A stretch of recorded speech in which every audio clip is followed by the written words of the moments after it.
next one. Now, this is a slight diversion from what I've said before, in that when we have some measures, the frequency is often used to describe the proportion of people who have that condition in the population. But to be really useful and to be especially useful in the analysis of our data, we need to have something called a standard error. And every estimate or measure that we have really needs a standard error. And a standard error is a statistical term which shows the variability of that estimate. What would happen if we took another sample? If we took another sample from the same population, we'd get exactly the same result. We'd get a result which was slightly different. What is the variability of that estimate across these different samples? And the standard error does depend upon the type of measure that we have and the sample size of the denominator, how many people we've chosen in our sample. The standard errors can be a little bit complicated and a little bit confusing to some people, but basically it is a measure of the variability of the estimate. And it's an important statistical tool in which we are able to then use that for a couple of things. As I said at the bottom there, standard errors are used for two statistical.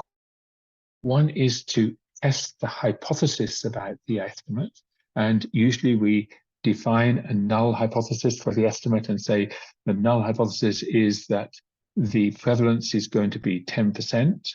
Let's look and see whether the prevalence in our sample, in our population, is the same as we would we hypothesize about that particular sample.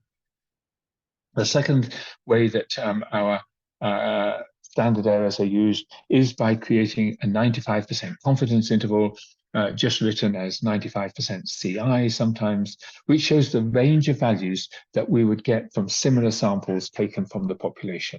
We'd say that we're 95% sure that the samples in this population would have a prevalence somewhere in this particular range. As I said, standard errors are dependent upon the type of